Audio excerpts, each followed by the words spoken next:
Number 31 से सिमट कर 6 पर आ गए हैं अजय जी। आपका परफॉर्मेंस जो है वो 20% पर सिमट गया है, 100% पिछले बार के मुकाबले।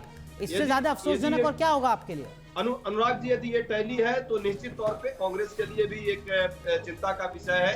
हमें भी आत्मालोचन करना होगा, लेकिन दिल्ली की जनता के साथ हम लोग खड़े हैं और दिल्ली के मुद्दों के साथ हम खड़े हैं। मैं दिल्ली से ताल्लुक रखती हूँ। मेरा करियर जो है दिल्ली में एमसीडी की रिपोर्टिंग से ही शुरू हुआ। दिल्ली की वोटर हैं? दिल्ली की वोटर हूँ। यकीन मानिए कि जब हम लोग जाके ग्राउंड पर देख रहे थे, बहुत सारे लोगों को उम्मीद थी कि आप जो है कांग्रेस पार्टी थोड़ा मजबूती से लड़ेगी, थोड़ा एग्रेसिवली लड़ेगी।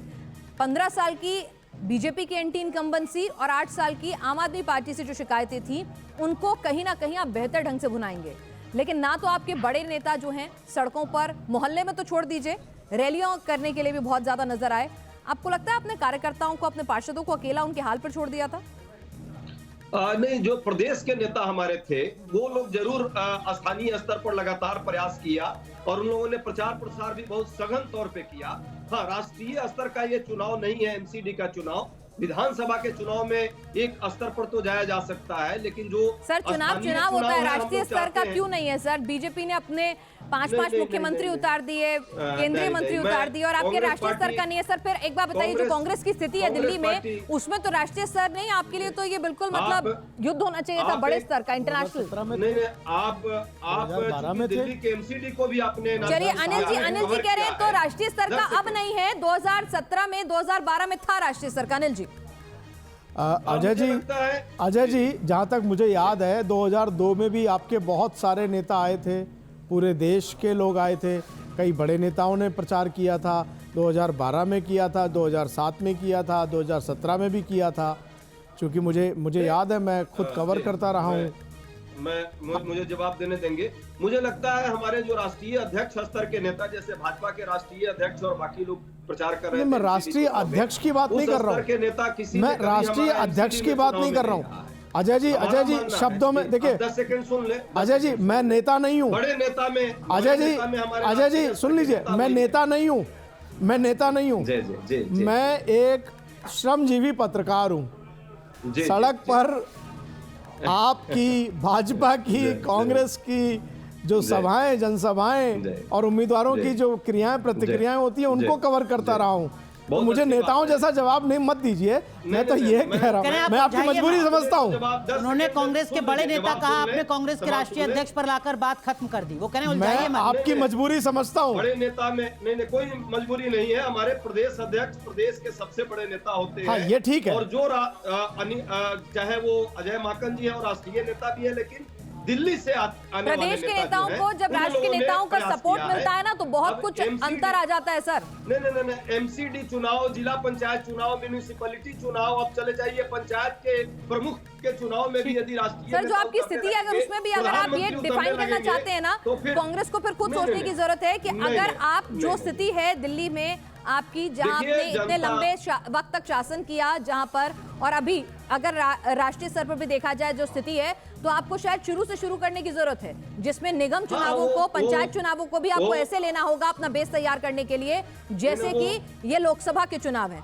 एनके सिंह जी, ये तर्क सही है कि भाई ठीक है, छोटा चुनाव था इसलिए हमने बड़ी ताकत नहीं लगाई। अपने हिसाब से बनती है मैडम, लेकिन आमतौर पे जब देखते हैं कि जब वो हारता है, तो उस समय जब हम लोग सवाल करते हैं तो उसका बड़ा डिफेंसिव होता है, बड़ा फनी आंसर्स आते हैं। जैसे ये कहना कि ये छोटा चुनाव था तो बड़े नेता नहीं आए, तो जो बड़ा चुनाव था उसी में कहाँ आ गए? गुजरात था, गुजरात राहुल गांधी ने 2 रैलियां की।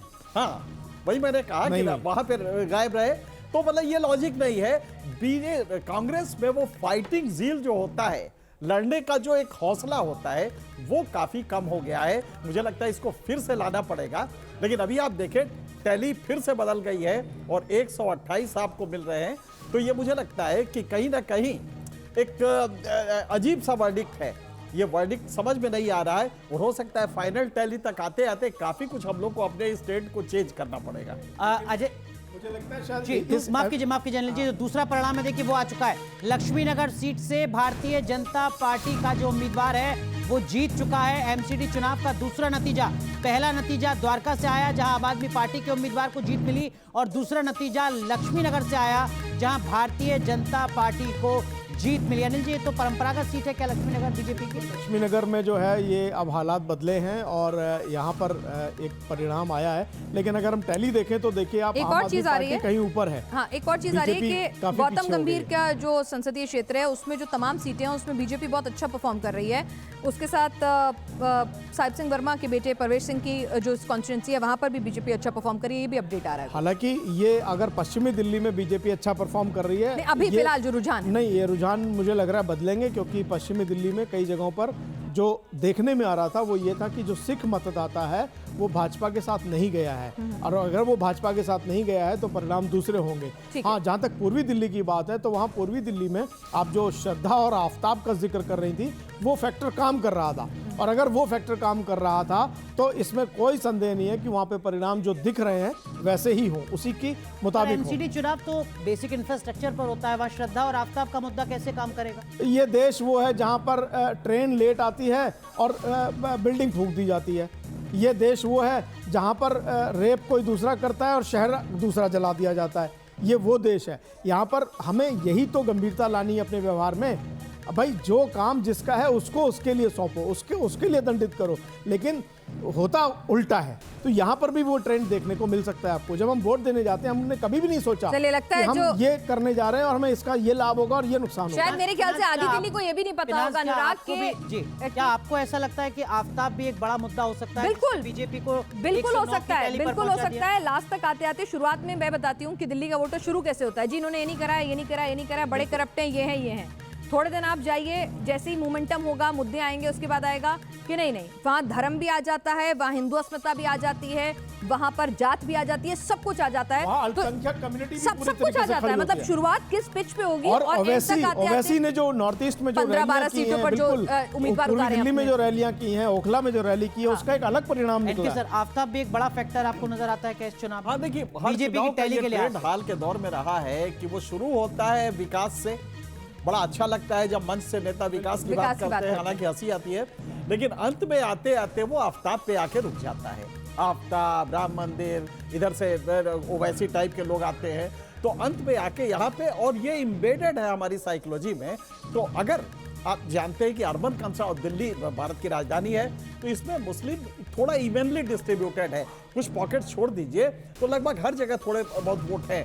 तो अगर ये पोलराइजेशन हुआ होगा तो काउंटर पोलराइजेशन भी हुआ होगा दोनों तरफ से। आफ्ताब का इशू ऐसा था ना कि वो पोलराइजेशन किया, और ये मुझे लगता है कि बीजेपी और जितने भी नेता आए बीजेपी के बड़े नेता, उन्होंने आफ्ताब का जिक्र करना अपनी रैलियों में भूले नहीं हुए। नहीं, लेकिन यहाँ पर पोलराइजेशन तो हुआ है, और पोलराइजेशन भी एक लिमिट तक हुआ है, काउंटर पोलराइजेशन नहीं हुआ। अगर काउंटर पोलराइजेशन होता तो बीजेपी अब तक बहुत आगे बहुत कम। बिल्कुल नहीं, पोलराइजेशन हुआ है और वो भी बहुत बड़े लेवल पे नहीं हो पाया, लेकिन काउंटर पोलराइजेशन नहीं हो पाया। क्यों? अगर वो होता तो भाजपा अब तक 200 पार कर चुकी होती। इनके सर आप सहमत हैं? मुझे लगता है शायद आरती मेहरा और बताएंगे हम किसको मान रहे हैं। अगर हम पोलराइजेशन इधर मान ले तो काउंटर फिर माइनॉरिटी में होगा। ठीक बात। तो इसलिए ये शब्दों का डिफरेंस है।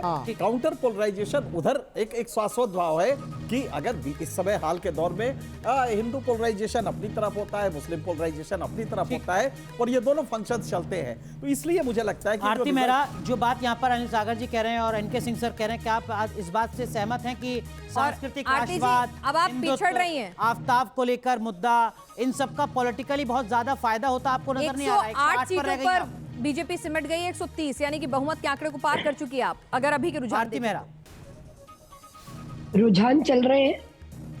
हमारा पूर्ण विश्वास है कि जो हमारी राष्ट्रीय नेतृत्व के द्वारा पूरा का पूरा जो हमारा चुनावों की प्रक्रिया रही है, मैंने पूरा दिल्ली घूम के देखा है, कुछ सीट्स पे मैं स्पेसिफिकली लगी हूँ, तो भारतीय जनता पार्टी पुनः आएगी, ये अभी रुझान है। इन्होंने हमें नैरेटिव बनाया कूड़े का, लेकिन स्वयं ये कितना फेल हुए प्रदूषण में, दो सोल्यूशन कुछ दे नहीं सके। मेरा माफ कीजिए, आपको यमुना का कुछ कर नहीं पाए, तो जनता वे कर रही है। कूड़ा एक मुद्दा, शुरुआती मुद्दा रहा होगा, लेकिन आखिर तक आते आते राष्ट्रवाद, हिंदुत्व, आफ्ताब, इन मुद्दों के इर्द गिर्द चुनाव लड़ा गया, और शायद यही एक बड़ी वजह है कि भारतीय जनता पार्टी 107 तक पहुंच गई है। ऐसा है, वजह सबसे बड़ी है कि भारतीय जनता पार्टी एक धारा की पार्टी है। भारतीय जनता पार्टी वो है जिसका नेतृत्व जो है वो भी कार्यकर्ता की तरह काम करता है। भारतीय जनता पार्टी वो है जिसके एक से एक बड़े नेता यहाँ पे आते हैं, क्योंकि वो एमसीडी को हल्के में नहीं लेते। हम हर चीज बहुत सीरियसली, चुनाव एक सीरियस विषय है। ये वो कॉरपोरेशन है, ये कोई म्युनिसिपैलिटी नहीं है। अगर आप देखें, एक एक सीट 50, 60, 70 हजार तक की उसमें वोटर्स हैं, जो कि और प्रदेशों में विधायकों के होते हैं बहुत से